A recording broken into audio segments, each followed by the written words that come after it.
अकबर, हुमायूं और शाहजहां के ज़माने से अब हम चलते हैं औरंगजेब के ज़माने में। आप देखना, हम टाइम ट्रेवल भी कर रहे हैं, क्षेत्र ट्रेवल भी कर रहे हैं। अभी हम आगरा में हैं। आगरा में अब चलते हैं पंडित ध्यानत राय जी साहब के पास।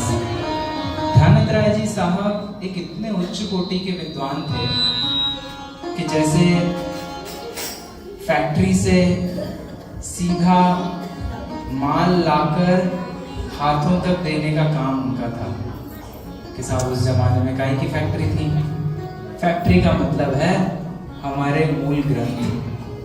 हमारे मूल ग्रंथों की छाया आपको उनके भजनों में दिखाई देगी। ध्यानत राय जी साहब 350 साल पहले हुए। आज भी 7 समंदर पार अगर पूजनों की बात की जाए तो ध्यानत राय जी साहब की पूजने आप गाते हैं। क्या गाते हैं? कोई 2 लाइन बताएगा मुझे? 10 लक्षण धर्म की पूजन हो, पंचमेरु की पूजन हो, नंदीश्वर की पूजन हो, 16 कारण की पूजन हो। पूजन के जनक कह लीजिए आप, एक तरीके से ट्रेंड सेटर थे वो। आप 2 लाइन मेरे साथ दोहराएंगे? जय जय नाथ परम गुरु हो, दूसरी लाइन गाते हैं। दर्श विशुद्धि भावना बाय, 16 तीर्थंकर पद पाय, परम गुरु हो।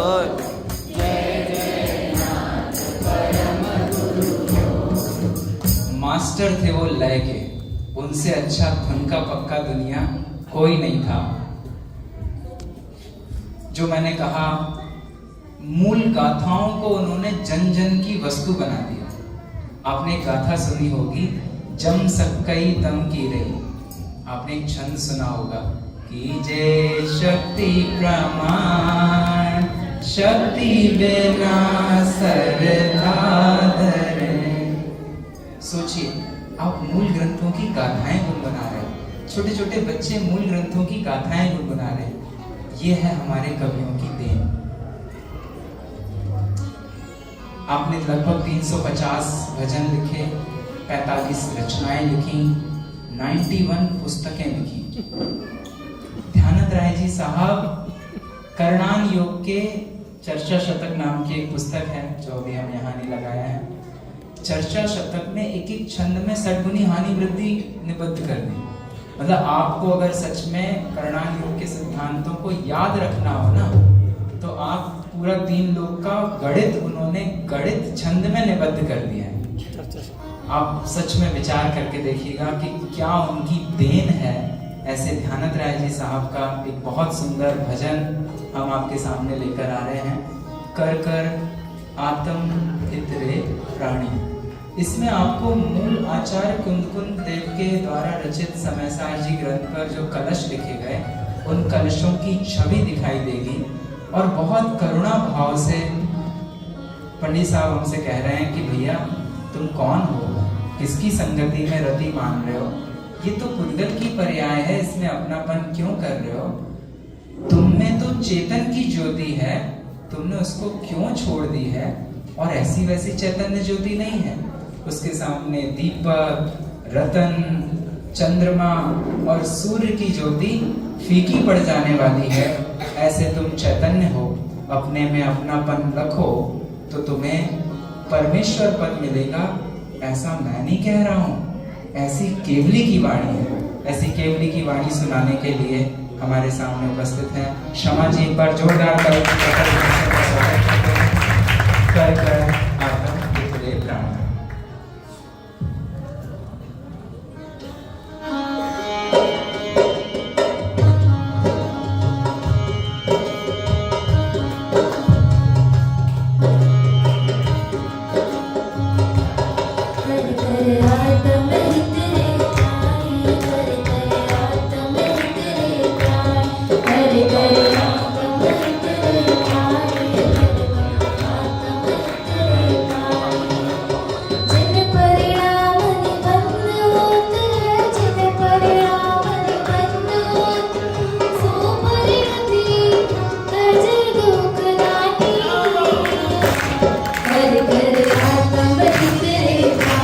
कर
कुछ आपका हृदय भीगा होगा।